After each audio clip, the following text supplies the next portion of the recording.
వాక్యమును ఎరిగి ఆ వాక్యం చెప్పినట్టుగా చేయాలి.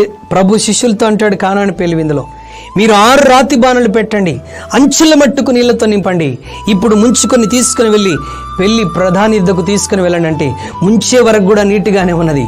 ఆ తర్వాత నీరు ద్రాక్షారసంగా మారింది. కారణం ఏంటో తెలుసా? ప్రభు చెప్పిన మాటకు విధేయత చూపించారు గనక.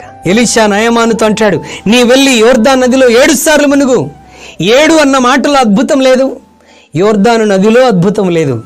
అద్భుతం ఎక్కడున్నదంటే యేసయ్య మాటకు విధేయత చూపటంలో అద్భుతం ఉన్నది. ఈరోజు నీ జీవితంలో అద్భుతం జరగాల, దేవుని వాక్యానికి విధేయత చూపించు. దేవుని వాక్యం ఏదైనా సరి చేసుకోమంటే సరి చేసుకో. దేవుని వాక్యంలో దేవుడు ఏదైనా విడిచిపెట్టమంటే విడిచిపెట్టు. దేవుని వాక్యంలో ప్రభు ఏదైనా చేయమని చెప్తే అది చేయటం మొదలుపెట్టు. దేవుడు ఏదైనా మానేయమని చెప్తే అది మానివేయటం మొదలుపెట్టు. When you obey the word you will see the miracle. వాక్యానికి విధేయత చూపటంలోనే నీ అద్భుతం దాగి ఉన్నదని దేవుడు ఈరోజు జ్ఞాపకం చేస్తాడు.